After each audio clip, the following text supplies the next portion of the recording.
વિદ્યાર્થી મિત્રો, ખાસ કરીને રૂપેરા કોચિંગ એકેડેમી સરસપુર કે સરસપુરના આસપાસ રહેતા અને અમદાવાદ અને ગુજરાતના કોઈ પણ વિદ્યાર્થીઓ જે ગુજરાતી માધ્યમમાં અભ્યાસ કરે છે તેના માટે બહુ જ કિંમતી વસ્તુ છે થેલ્સનું પ્રમેય. એને સપ્રમાણતાનું મૂળભૂત પ્રમેય પણ કહેવાય છે. મિત્રો, આ પ્રમેય એવું કહી શકાય કે એકમાત્ર પ્રમેય એવો છે કે જે બોર્ડમાં તમારે પૂછાશે. અને જો એવું પૂછાય કે થેલ્સનો પ્રમેય લખો અને સાબિત કરો તો આનું સ્ટેટમેન્ટ પણ લખવું પડે, જે તમે ટેક્સ્ટબુકમાંથી ખાસ યાદ રાખજો. જે આ પ્રમાણે છે કે ત્રિકોણની કોઈ બાજુને સમાંતર રેખા બાકીની બે બાજુને બે ભિન્ન બિંદુમાં છેદે તો તેનું સમાન ગુણોત્તરમાં વિભાજન કરે. આ એનું સ્ટેટમેન્ટ છે, જેના આધારે તમે આખો પક્ષ આ રીતે લખી શકો કે ત્રિકોણ એબીસીમાં ડીઈ સમાંતર બીસી, ડીઈ સમાંતર બીસી એ એબી ને ડીમાં અને એસી ને ઈમાં છેદે છે. સાધ્ય થાય કે તેનું સમાન ગુણોત્તરમાં વિભાજન કરે, એટલે કે એડી અપોન ડીબી બરાબર એ અપોન ઈસી. આ તમારે સાબિત કરવાનું છે. મિત્રો, પ્રમેય છે ને એ ગોખાય નહીં, એને સમજીને પણ યાદ રાખી શકાય. એનું સરસ ઉદાહરણ હું તમને આ વિડીયોમાં આપીશ, તો કોશિશ કરજો આ વિડીયો તમે બરાબર જોજો, સેવ કરજો અને શક્ય હોય તો તમારા મિત્રોને પણ એ શેર કરજો, જેથી એ લોકોને આ 4 માર્કનું જે એવું કહી શકાય કે કોઈ પણ સાહેબ આને પૂછવાના જ છે એ 4 માર્ક્સ એના આવી જાય.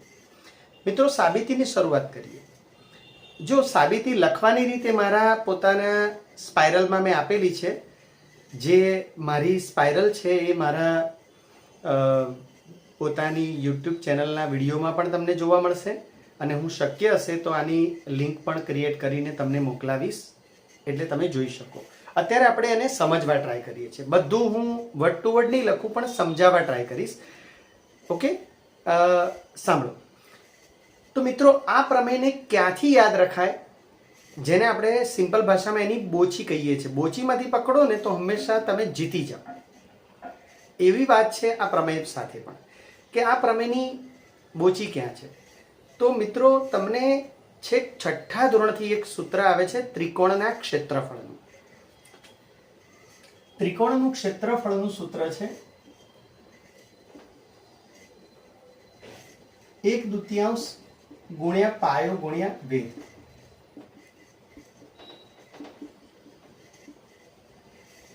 વર્ષોથી આ સૂત્ર આવે છે.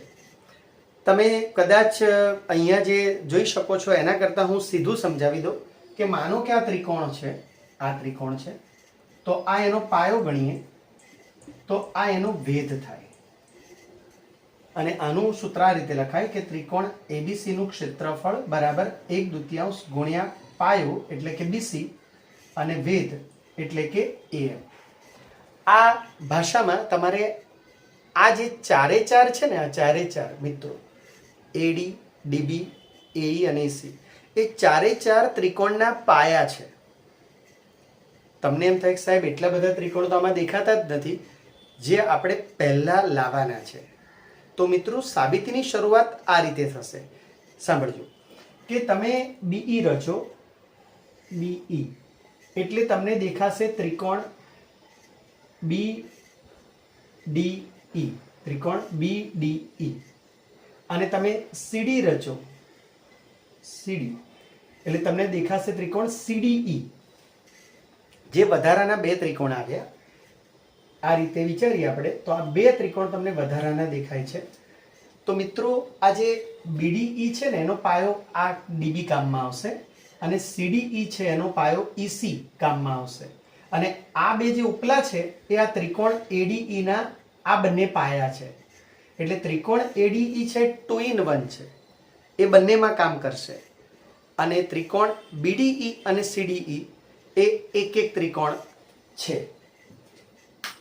તો અત્યારે હાલ આપણે જોઈએ તો આપણી પાસે આ જે પ્રમેય છે એમાં ચારે ચાર પાયાના ચારે ચાર ત્રિકોણ, જેમ કે AD નો ત્રિકોણ ADE, DB નો ત્રિકોણ BDE અને AE નો ત્રિકોણ ADE અને છેલ્લે EC એનો ત્રિકોણ CDE. તો આ ચારે ચાર પાયા આવી ગયા. હવે વેધ ક્યાં છે? તો મિત્રો વેધ છે ને એ તમારે દોરવાના. જેમ કે આપણે DM લંબ દોરીએ, DM લંબ AC. તો આપણી સાબિતી શરૂઆત આ રીતે થઈ કે પહેલા આપણે BE અને CD રચ્યું. બીજો મુદ્દો થયો DM લંબ AC અને M બિંદુ AC ઉપર ક્યાંક છે. આ બિંદુ M AC ઉપર ગમે ત્યાં ક્યાંક છે. આ એક વેધ તમે દોર્યો. બીજો વેધ તમે અહીંથી દોરો, E માંથી.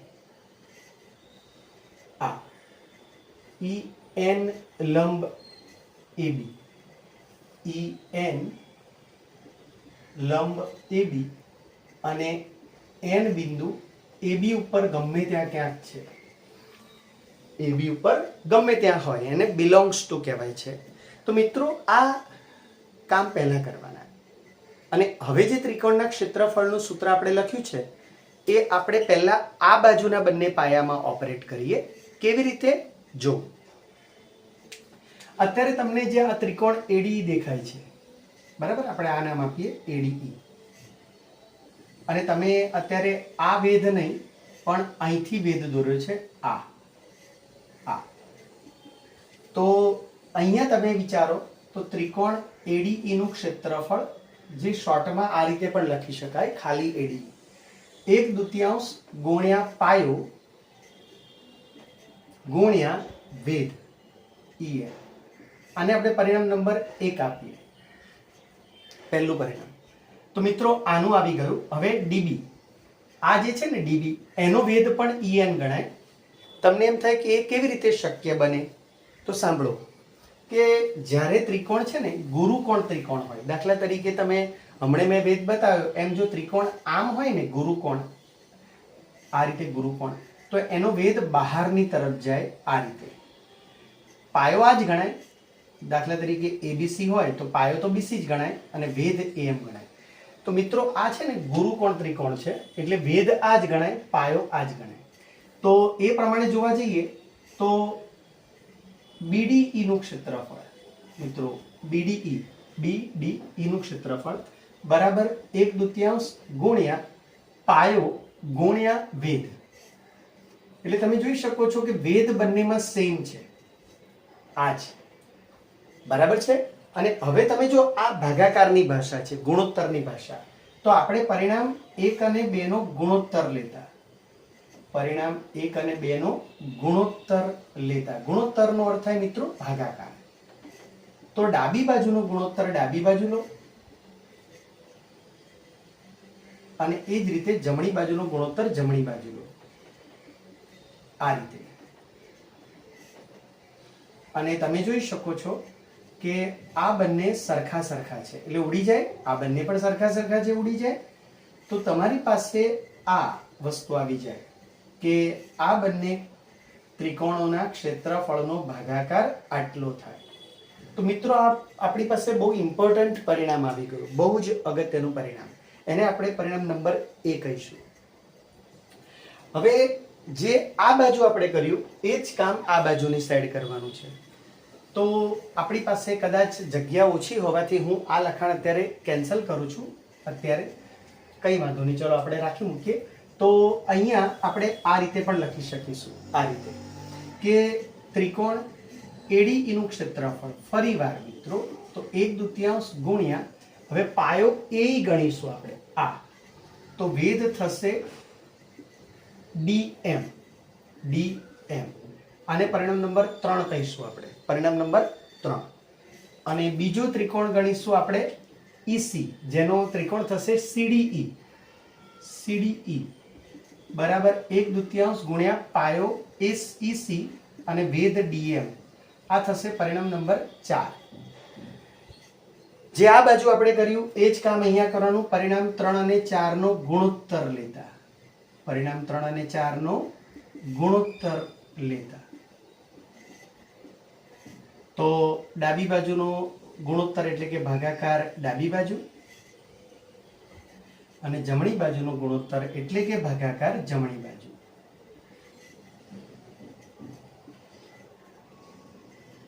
તો મિત્રો આ ફરીવાર સેમ સ્ટેપ કે બંને વેધ ઉડી જાય છે, બંને વેધ ઉડી જાય, બંને 1/2 ઉડી જાય અને જે આપણે જમણી બાજુ જોઈએ છે એ એક અગત્યનું પરિણામ આ પણ આવી ગયું. તો અહીં સુધી તમને જરાય પ્રમેય અઘરો નથી લાગતો. કઈ રીતના?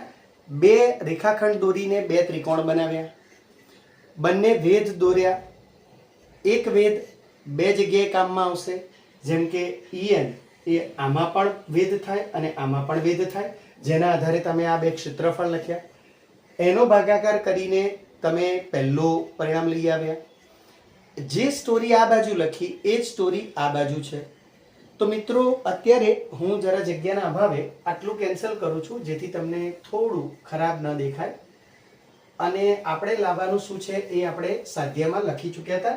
પણ સવાલ એ આવે કે આ બંને સરખા થાય એવું તમારે લાવવું હોય, આ બંને, તો એમની ડાબી બાજુઓ પણ સરખી થાય એવું લાવવું પડે. આ બંને એમાં મિત્રો જુઓ એડીઈ તો બંનેમાં સેમ ટુ સેમ છે. માત્ર છેદ જે છે આ બંને બીડીઈ અને સીડીઈ, જો તમે કોઈ રીતે એવું લાવી દો, કોઈ રીતે એવું લાવી દો કે બીડીઈ નું ક્ષેત્રફળ અને સીડીઈ નું ક્ષેત્રફળ સરખા થાય અને એને પરિણામ સી કહી દો, તો ડાબી બાજુ બંને સરખી થઈ જાય. એના કારણે જમણી બાજુ પણ સરખી થઈ જાય અને તમે લખી શકો પરિણામ એ બી અને સી પરથી જમણી બાજુઓ પણ સરખી થાય. એટલે કે આ બંને પરિણામો પણ સરખા થાય અને તમારો પ્રમેય પૂરો થઈ જાય. તો સવાલ એ આવે છે કે આ બહુ મહત્વની વાત લાવી કેવી રીતે? આ બંને ક્ષેત્રફળ સરખા થાય એવું કઈ રીતે ખબર પડે? તો મિત્રો 9મા ધોરણમાં એક પ્રમેય આવેલો, સાંભળજો બરાબર, કે એક જ પાયા પર અને સમાંતર રેખાઓની જોડ વચ્ચે આવેલા ત્રિકોણો સમક્ષેત્ર થાય, એટલે કે બંનેના ક્ષેત્રફળ સરખા થાય. તો મિત્રો અત્યારે તમે જોઈ શકો છો કે ડીઈ સમાંતર બીસી છે, એટલે કે આ બે રેખાઓ બિલકુલ સમાંતર છે. અને ત્રિકોણ બીડીઈ અને ત્રિકોણ સીડીઈ એ એક જ પાયા ડીઈ પર, ત્રિકોણ બીડીઈ અને ત્રિકોણ સીડીઈ એ એક જ પાયા ડીઈ પર અને સમાંતર રેખાઓ ડી અને બીસી ની વચ્ચે આવેલા હોવાથી સમક્ષેત્ર થાય.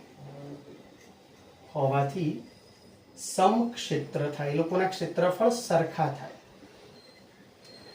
યાદ કરો આ રીતનું હતું કે એક જ પાયા પર, આ ડીઈ પાયો છે, અને સમાંતર રેખાઓ હોય, ડીઈ અને બીસી સમાંતર રેખાઓ હોય, તો બીડીઈ અને સીડીઈ, બીડીઈ અને સીડીઈ એ સમક્ષેત્ર થાય, જે તમને અહીંયા દેખાય છે.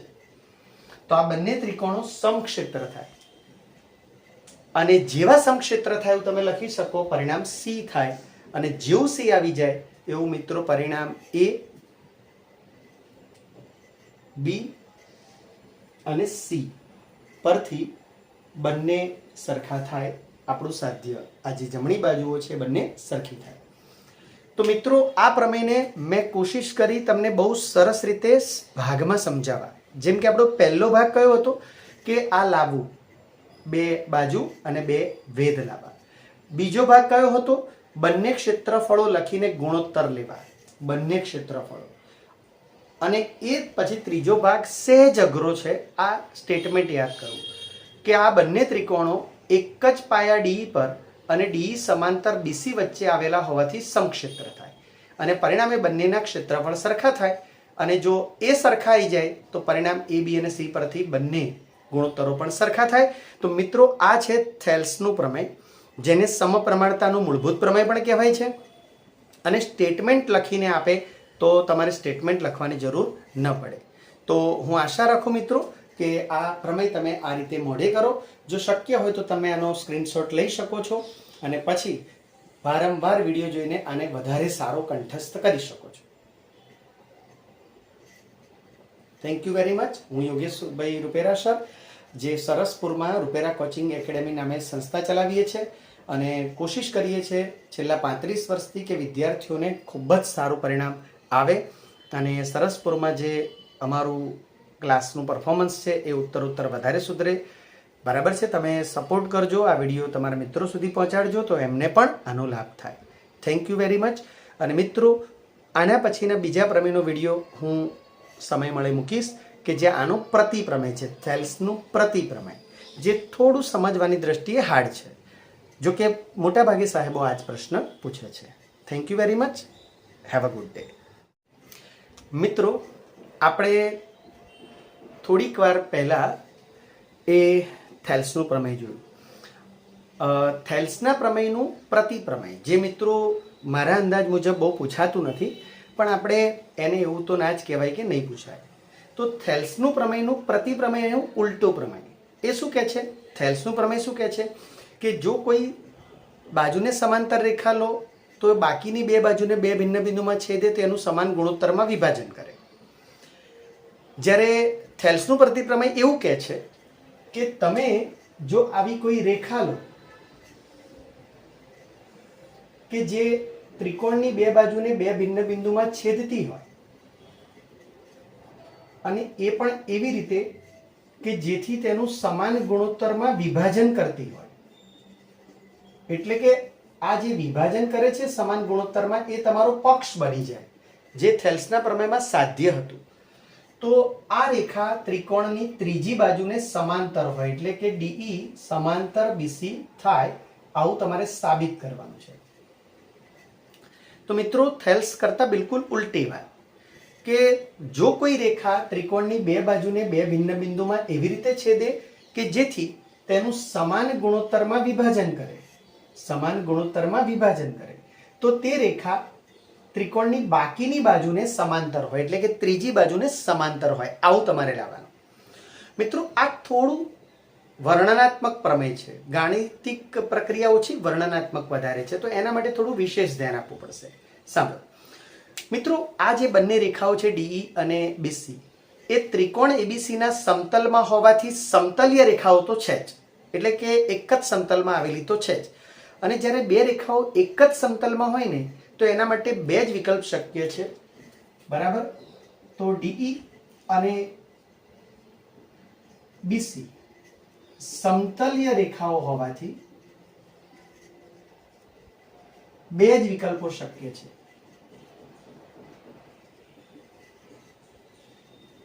પહેલો વિકલ્પ કે ડીઈ સમાંતર બીસી હોય અને બીજો વિકલ્પ ડીઈ સમાંતર બીસી ન હોય. તો મિત્રો આ બંનેમાંથી જો તમે પહેલો વિકલ્પ પસંદ કરો તો તમારો પ્રમેય પૂરો થઈ જાય, કેમ કે તમારે તો એ જ લાવવાનું છે. પણ જો બીજો વિકલ્પ પસંદ કરો જે સાચો નથી, આપણને ખબર છે, પણ ઘણીવાર કેવી રીત હોય પ્રમેયમાં કે તમે ખોટો વિકલ્પ પસંદ કરો તો એવી જગ્યાએ પહોંચો કે જે શક્ય ના હોય, અથવા તો એવી જગ્યાએ પહોંચો કે આનું આ જ પરિણામ આપે, પહેલા વિકલ્પ જેવું જ આપે. તો આપણે જોઈએ કે એ કેવી રીતે શક્ય બને. તો મિત્રો સાંભળજો બરાબર કે આપણી રેખા અત્યારે જે આ દોરી છે ને એવી નથી, સહેજ ત્રાસી છે, એમ માની લો આવી છે. આ કલ્પના છે, યાદ રહે, આ જે દોરી કલ્પના છે, સાચી નથી. તો જો આ રેખા ત્રાસી હોય, આપણી રેખા જો ત્રાસી હોય થોડી, તો બિલકુલ સમાંતર હોય એવી બીજી કોઈ રેખા શક્ય બને. આપણે માનો કે એને ડીઈ ડેશ નામ આપીએ, ડીઈ ડેશ. તો જો આવું હોય, બીજો વિકલ્પ આપણે લઈએ તો જો ડીઈ સમાંતર બીસી ન હોય તો એબી ના બિંદુ ડી માંથી પસાર થતી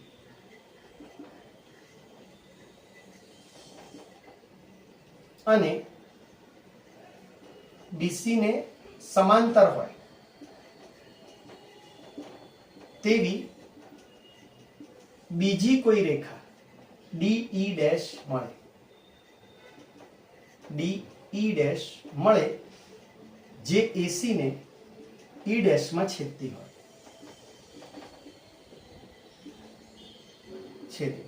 એટલે ડીઈ ડેશ સમાંતર બીસી આપણે લીધી, ડીઈ ડેશ સમાંતર બીસી. હવે આપણી જે ઓરિજિનલ રેખા છે એ ભૂલી જાઓ અને જો તમે આ રેખાને ડીઈ ડેશ કહો તો એ તો સમાંતર હોવાથી પ્રમેય એક મુજબ એનું સમાન ગુણોત્તરમાં વિભાજન કરે.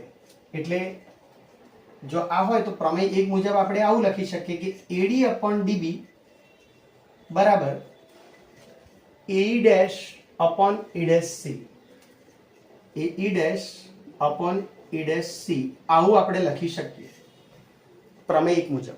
બરાબર, આ ભૂલી જાઓ, અત્યારે આ ભૂલી જાઓ. એટલે આપણે માનો કે આ ભૂલી જ જઈએ, આમ દોરીએ કેન્સલ જ કરી દો આને, એટલે તમને તરત ખબર પડે કે આ એડી અપોન ડીબી બરાબર AE dash upon E dash C, જે પ્રમેય એકનું સ્ટેટમેન્ટ છે. પણ મિત્રો પક્ષમાં તો એવું કહે છે, પરંતુ પક્ષ તો એવું કહે છે કે એડી અપોન ડીબી બરાબર તો તમારે એઈ અપોન ઈસી લેવાનું. પક્ષ આવું કહે છે, જોઈ લો પક્ષ. અને પક્ષ એનો વિરોધ આપણે કદી ના કરી શકીએ. એટલે જો પક્ષ એવું કહેતો હોય કે એડી અપોન ડીબી બરાબર આ છે અને તમે એવું લઈ આવ્યા કે એડી અપોન ડીબી બરાબર તો આ છે, તો મિત્રો જેમ મમ્મી અને બાપાની બાયડી સરખા થાય, માં અને મમ્મી સરખા થાય, એમ આ બંને જમણી બાજુઓ સરખી થાય એવું તમારે વિચારવું પડે. મતલબ આવો થયો કે જો આવું હોય તો A E upon E C અને એઈ dash upon E dash C સરખા થવા જોઈએ. આ બંને સરખા થવા જોઈએ. તો મિત્રો આટલે તો આપણે પહોંચી ગયા. આપણે લાવવું છે શું? આપણે એ લાવવું છે કે તમે જે પેલી કાલ્પનિક ડી દોરી હતી, કાલ્પનિક, આ કાલ્પનિક વાસ્તવમાં આ છે પણ અત્યારે આપણે આ કાલ્પનિક ગણવાનું. તો આ જે ઈ બિંદુ અને ઈ ડેશ બિંદુ અલગ અલગ દેખાય છે એવા છે નહીં, બંને એક જ બિંદુ છે, બંને સમાન બિંદુઓ છે, એક જ જગ્યાએ આવેલા બિંદુઓ છે. આ આપણી લાવવાની ઈચ્છા છે. ક્યાંથી? અહીંથી. હવે એ કેવી રીતે આવશે? સાંભળો, થોડું વિશિષ્ટ સ્ટેપ છે, યાદ રાખવું પડશે તમારે કે તમે બંને બાજુ અહીંયા અને અહીંયા બંને બાજુ તમે એક ઉમેરો, એકડો. આવી આપણને ઈચ્છા થઈ ગઈ, એમ માની લો કે મારી ઈચ્છા થઈ ગઈ, મારે એક ઉમેરવો છે. ઈચ્છા થાય તો 2 3 નહીં ઉમેરવાના, એક જ ઉમેરવાનું. કેમ એ તમને થોડી વાર પછી ખબર પડશે, કેમ કે આ લાવવું હોય તો તમારે આ જ કરવું પડે. અને હવે જુઓ સિમ્પલ મેથ્સ કે લસા લો લખો, જે આપણે છઠ્ઠા ધોરણથી લસા ભણીએ છીએ તે લસા લો લખો, સામે ગુણો. જેની પાસે છેદ ન હોય એને લસા ગુણાય. આ સ્ટોરી આ બાજુ કે લસા લો લખો અને સામે ગુણો અહીંયા એક જોડે. હવે મિત્રો તમે જુઓ કે આ જે છે આ એઈ વત્તા ઈસી, એઈ વત્તા ઈસી, એનો જવાબ તો એસી આવે, કેમ કે ડેશનો નિયમ A dash E dash C હોવાથી, A dash E dash C હોવાથી એ પ્લસ ઈસી બરાબર તો એસી થાય. આવું તમે ગણિત વર્ષોથી ભણો છો, તો અહીંયા એસી થાય. એ જ સ્ટોરી અહીંયા પણ લાગુ પડે, કેમ કે A dash E dash C છે, ઈ ડેશ સી સમરેખ બિંદુ, તો A E dash plus E dash C, A E dash plus E dash C બરાબર પણ એસી. તો અહીંયા પણ એસી થઈ જાય. હવે જો બંને અંશ સરખા હોય, બંને અંશ સરખા હોય તો બંને છેદ પણ સરખા થાય. એટલે તમે સહેજ આપણે આ નીચે લેવું પડશે કે ઈસી અને E' સરખા થાય, અને જો EC અને E' એ સરખા થતા હોય તો E અને E' પણ સરખા જ થાય. બંને એક જ બિંદુ થાય, કેમ કે બંને AC ઉપર જ આવેલા છે અને બંને C થી સરખા દૂર હોય તો E' અને E બંને સંપાતી બિંદુ થાય, બંને એકબીજા ઉપર જ આવેલા બિંદુ થાય. આને કહેવાય E અને E' સંપાતી બિંદુઓ છે. એટલે જે આપણે કાલ્પનિક રેખા દોરી હતી ને, એ કાલ્પનિક આ નહીં બલકે આ જ થઈ, આ જ.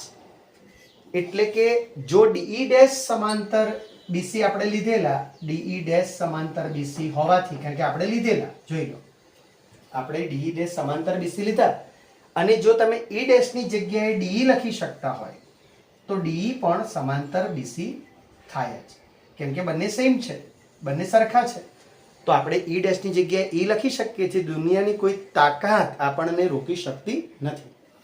અને મિત્રો જોઈ લો, તમે પહેલા નહોતું લીધું, તમે એવું વિચાર્યું હતું કે DE સમાંતર BC નથી, પણ અંતે તમારે છેવટે સ્વીકારવું પડ્યું કે DE સમાંતર BC જ છે, અને પ્રમેય પૂરો થાય છે.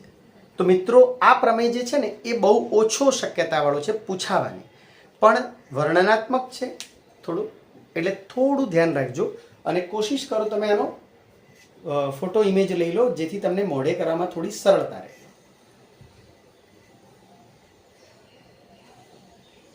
Thank you. તો મિત્રો, યોગેશભાઈ રૂપેરા સર, હું બંને પ્રમેયના વિડીયોને હું મૂકી અને તમને કોશિશ કરીશ કે તમે આ બહુ સારી રીતે ભણી શકો. વિડીયો વારંવાર જોજો. ખાસ કરીને રૂપેરા કોચિંગ એકેડેમીમાં સરસપુરમાં જે નંબર 1 સંસ્થા છે ત્યાં આવેલા વિદ્યાર્થીઓ હોય કે પછી એમના કોઈ પણ સગાવાલા હોય કે અમારા કોઈ સગાવાલા મિત્રો હોય, એ બધાયના વિડીયો પહોંચાડો, બરાબર, એવી મારી નમ્ર અરજ છે કે જેથી મોટાભાગના લોકોને ફાયદો થાય. તો મિત્રો, આવા ઘણા બધા વિડીયો મારા યુટ્યુબ ચેનલમાં છે. મેં કોઈ પ્રોફેશનલ કામ નથી કર્યું, માત્ર વિદ્યાર્થી પ્રિય બને અને વિદ્યાર્થીઓને સગવડ પડે, એમાંય ખાસ કરીને મારા પાસે ભણતા વિદ્યાર્થીઓ પાસે મારી આખી સ્પાઇરલ છે મિત્રો. બધા જ ચેપ્ટર ગણિત અને વિજ્ઞાનની લખેલી સ્પાઇરલ, કે જેના દ્વારા તમે મારા વિડીયોમાંથી ભણીને બહુ સારી રીતે બધું તૈયાર કરી શકો. Thank you very much. Goodbye અને best of luck to everyone. Thank you.